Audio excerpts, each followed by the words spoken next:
Hello and welcome to Coach Ben's mini-series on the Old Testament. Today I'll be talking to you about Jewish history and the big five relationships that are connected with Jewish history.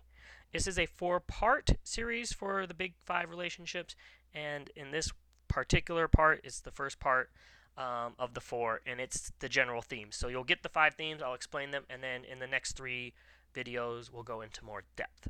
So starting with the big five themes, once again, I'll go through each one: covenant, land, temple, exile, and the Messiah.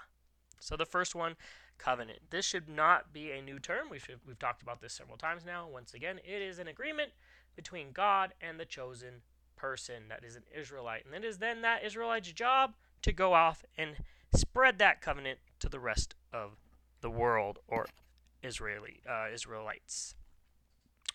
With the covenant established, there is always a concept of land. When we see Adam and Eve, God gave them paradise. After they're banished from paradise, the Jewish people are promised land. They are promised the promised land. Specifically, starting off with Abraham. In chapter 12 of Genesis, the Lord appeared to Abraham and said, "To your descendants I give you this land." And then Abraham built an altar.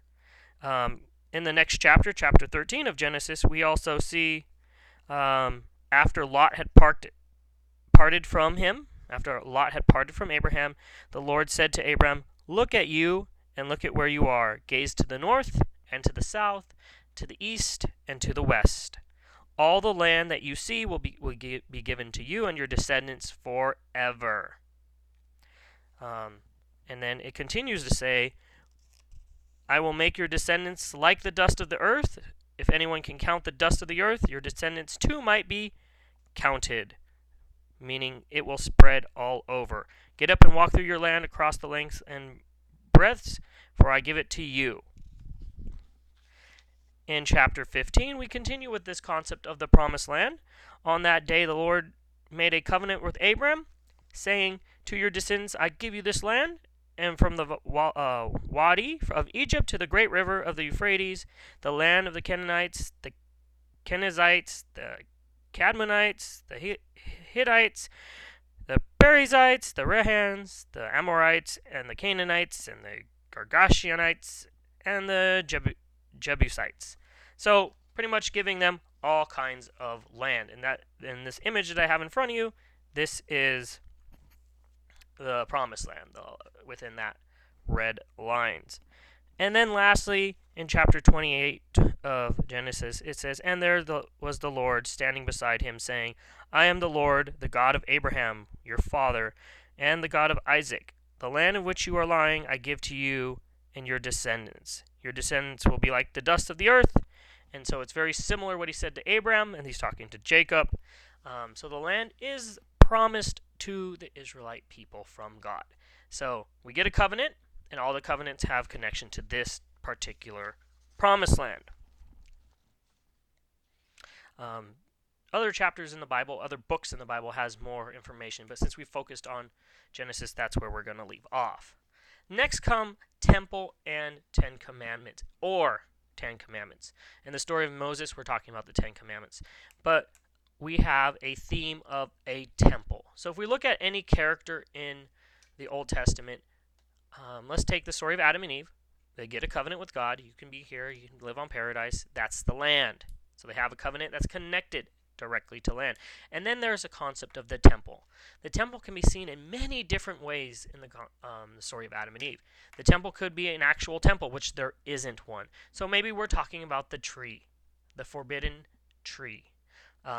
Or we can even be talking about our body, because after they eat from the tree and original sin takes place, they cover themselves in shame. So our body then becomes seen as a temple. In other stories, altars may be the temple. When Abraham was going to sacrifice Isaac, he built an offering, he built a temple, and then that becomes the temple. In the story of Moses, we're talking about the Ten Commandments. All right. After that, we get the concept of exile. The promised people are always being kicked off their land or oppressed by being taken over or enslaved. So, in the story of Cain and Abel, Cain gets exiled by his father after killing his brother.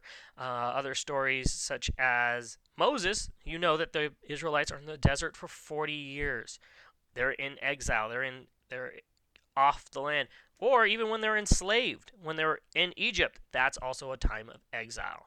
So each story will have a concept of being off the land and of wanting it back.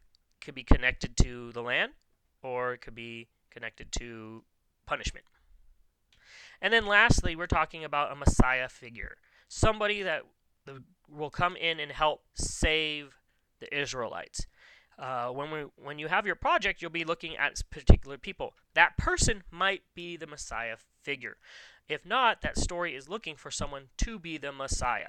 I'm not talking about the ultimate Messiah. I mean, that's ultimate goal for the Jewish people. They want the ultimate Messiah. But right now we're talking about some kind of hero, some kind of defender for the Israelites, someone that will come in and save them. So if we're talking about the story of Moses and the slaves in Egypt, Moses becomes the Messiah figure. He is not the ultimate Messiah, but he's the Messiah figure. So those are the big 5 themes. We're going to look at them a little bit more closely with some examples in my next video.